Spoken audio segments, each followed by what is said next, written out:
Bien-aimés frères et sœurs, vous connaîtrez la vérité et la vérité vous affranchira. Ça, c'est pas moi qui le dis, c'est la Bible qui le dit. Mais moi, je vous dis mieux. Vous connaîtrez la vérité historique, notamment celle de vos ancêtres kémites, et vous aurez une vision globale de ce que c'est que la vraie souveraineté politique. J'ajoute, vous reviendrez à la spiritualité africaine ancestrale et vous comprendrez les enjeux de l'indépendance économique. Et pour terminer, vous accepterez votre identité culturelle kémite et vous obtiendrez deux choses. La première, c'est la paix. La seconde, c'est le développement, à une condition. L'unité de toute l'Afrique noire, l'unité de tous les Noirs du monde entier. Otep à tous, bienvenue sur la chaîne des panafricanistes par essence, par conviction et par excellence. Celle des citoyens kémites, par nécessité et obligation de combat. Nous sommes une chaîne qui n'est guidée que par nos ancêtres et rien que par les ancêtres qui appartiennent à l'égrégore du monde noir. Par conséquent, nous ne croyons en aucun Dieu venu de l'étranger. Toutefois, cette vidéo n'est aucunement destinée à inciter à la haine ou à la violence, car nous menons un combat qui est d'abord et avant tout spirituel, intellectuel et démocratique. Ensuite, il est politique, géopolitique et géostratégique, contre l'impérialisme, le colonialisme, le néocolonialisme et l'endocolonat, qui sont tous qualifiés de crimes contre l'humanité. Nous menons ce combat sur la base du principe fondamental que nous avons hérité de nos ancêtres kémites, qui est celui de la Mahad, c'est-à-dire solidarité, vérité et justice. Vous êtes donc en droit de connaître la vérité et nous avons l'obligation de vous dire la vérité, rien que la vérité, afin que justice soit rendue au continent africain. Et ça, c'est notre modeste contribution. Dans cette modeste lutte en faveur de la souveraineté, la dignité, la solidarité et l'unité africaine. C'est ça exactement ce que nous appelons le panafricanisme. Bien-aimés frères et sœurs, je vais vous dévoiler ici le nouveau plan des Occidentaux pour occuper l'Afrique. C'est en utilisant nos amis arabes, nos voisins arabes.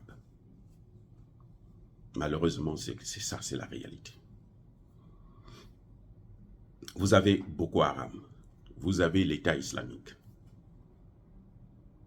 Ce sont des mouvements qui ont été créés dans les pays arabes avec l'appui des puissances occidentales. Que ce soit le Qatar, que ce soit l'Arabie Saoudite, qui sont à la tête de ces grands mouvements, ils ont toujours été les meilleurs alliés des Occidentaux. Donc, ils créent des mouvements comme ça et ils les introduisent en Afrique pour diviser, morceler l'Afrique. Vous voyez, quand on parle des Azawad, c'est quoi? Ce sont les Arabes, d'abord. L'État islamique, là, même si on appelle ça État islamique dans le Sahel et autres, parce qu'on a recruté quelques Noirs, mais ces Noirs-là sont là pour faire la figuration. Ce sont des chevals de Troie qui les aident à avancer dans leur objectif. Et eux-mêmes, derrière eux, ils ont les Occidentaux, les puissances occidentales. S'ils arrivent à couper, par exemple, le Mali, mais le nord du Mali, lesquels qui y habitent, ça va être en majorité des Arabes. Ah oui, c'est ça le problème. Ça va être en majorité des Arabes. Et c'est pour ça que vous voyez des pays comme l'Algérie soutiennent les accords d'Alger.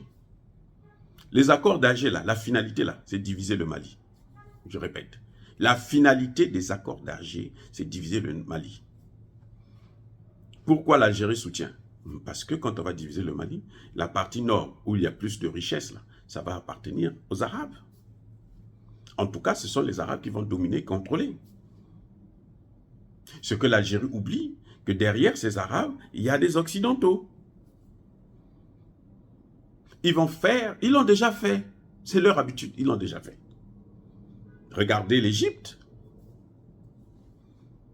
Demandez-moi, il y a combien de Coptes, de Noirs égyptiens actuellement en Égypte?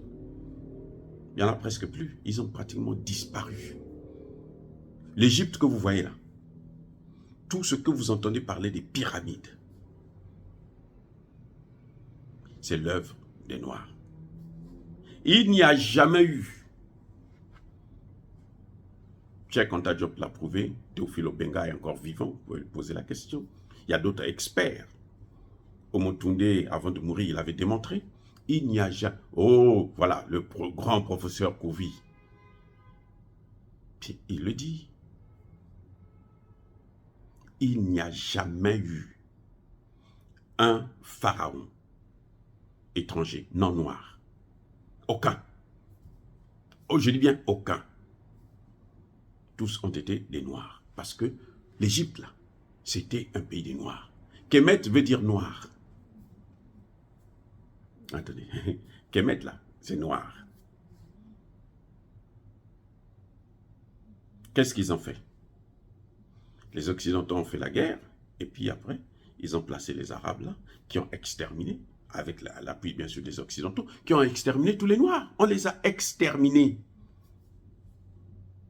Pour prendre tout ce que vous voyez là.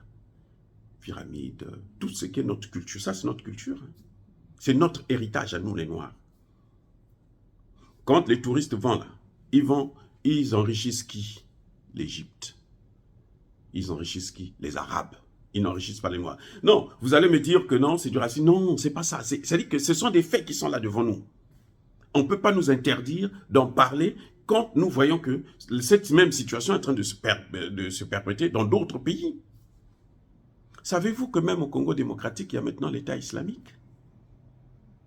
Eh oui. Tout ce qui est État islamique là, c'est le Qatar. Oui. Tout ce qui est Boko Haram, c'est l'Arabie Saoudite. Ou vice-versa. Donc, à partir du moment où ils sont là, ce sont des Arabes qui viennent s'installer. Et quand ils viennent s'installer, ils font quoi? Ils dominent, ils occupent tout. Vous avez dans Kinshasa, là, des parties entières, des villes, des quartiers entiers. Des villes, puisque Kinshasa, c'est tout un État. La capitale, là, c'est tout un État. Avec plus de 5 millions d'habitants, c'est un État. Vous avez des quartiers, là, hein, des villes, là, où vous n'avez que des Arabes, les Libanais et autres. Pareil pour le Congo, Pointe-Noire, Brazzaville et tout. Vous avez que les Libanais qui occupent, c'est pour eux. Mais jusqu'à quand nous allons se laisser accaparer, se laisser piller ce qui nous appartient? Jusqu'à quand? Ça n'a pas de sens. Tout ce que vous voyez, la déstabilisation là, c'est Boko Haram, c'est l'État islamique et autres. On a beau changer de nom dans le Sahel, dans les Cécile, c'est la même chose. En Algérie et au Nigeria plutôt, c'est la même chose. Ils veulent passer, les Occidentaux, veulent l'Afrique sans les Africains. Donc, on pousse maintenant ces gens-là pour venir faire le sale boulot. Et puis eux, ils viennent par la suite pour installer des bases militaires, comme ils l'ont fait au Niger. Et maintenant, ils sont en train de vouloir installer une base militaire au Kenya. Ils vont combattre, ils vont apprendre au Kenya comment lutter contre le terrorisme. Alors qu'au Niger, là où ils sont là, la même semaine, on est en train d'en tuer des milliers, des centaines, des dizaines. Comment vous expliquez ça? Ils sont au Niger. On tue devant eux près d'une centaine de policiers, de militaires et de civils. Et eux, pendant ce temps, ils sont au Kenya pour apprendre aux Kenyans comment il faut lutter contre le terrorisme, alors que le problème du Kenya, c'est la sécheresse. Ils ont apporté une solution. Aujourd'hui, on est en train de prouver que le tremblement de terre qui vient de secouer la Turquie et la Syrie, c'est l'œuvre des Américains. Donc, nous devons être un peu plus vigilants. Et puis, nous devons commencer à réfléchir. C'est pour ça que je pense d'ailleurs que les accords d'Alger, là, sont caducs.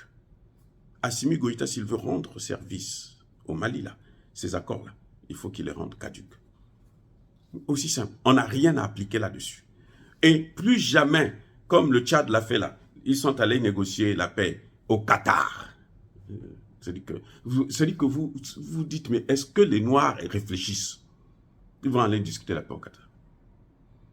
Nous avons des structures qui sont plus adaptées à régler les conflits. Le Mbongi. Laba Palab. C'est comme ça que nos ancêtres ont réglé tous les problèmes. C'est pour ça que vous avez vu que eux, ils n'avaient pas de problème comme nous les avons aujourd'hui. Mais nous, depuis un certain temps, on se sent à l'aise quand on quitte chez soi pour aller régler le problème dans une autre famille. Ça n'a pas de sens. C'est tellement ridicule. Et c'est pour ça d'ailleurs que ça ne marche jamais. La Côte d'Ivoire, ils ont Marcoussi, machin, Burkina Faso. Le Burkina Faso était le soutien du terrorisme en Côte d'Ivoire. Vous allez là-bas pour aller régler le problème. Est-ce que vous allez régler quoi que ce soit? Non, vous allez seulement aggraver la situation. Et voilà le résultat. Les Libyens avaient des problèmes, ils ont fait venir les Occidentaux, ils sont allés voir les Occidentaux pour dire venez nous aider.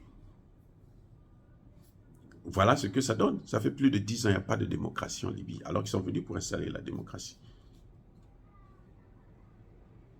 Non, écoutez, je dis tout simplement que nos voisins arabes doivent faire attention.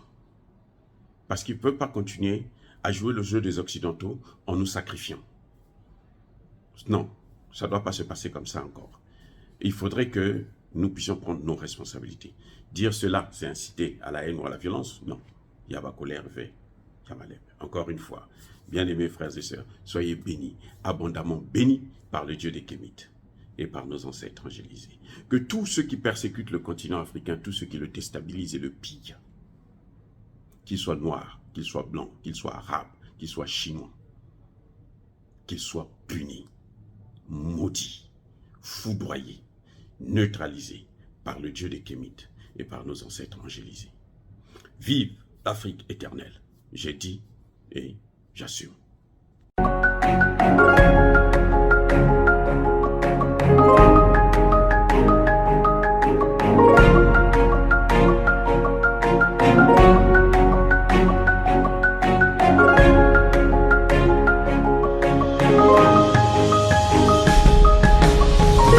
Eux, ils marchent par la foi et non par la vue. Mais moi, je vous conseille vivement de marcher par la connaissance scientifique et historique, notamment celle de nos ancêtres kémites, par les 5 sens et par l'intelligence. À vous, à Pierre.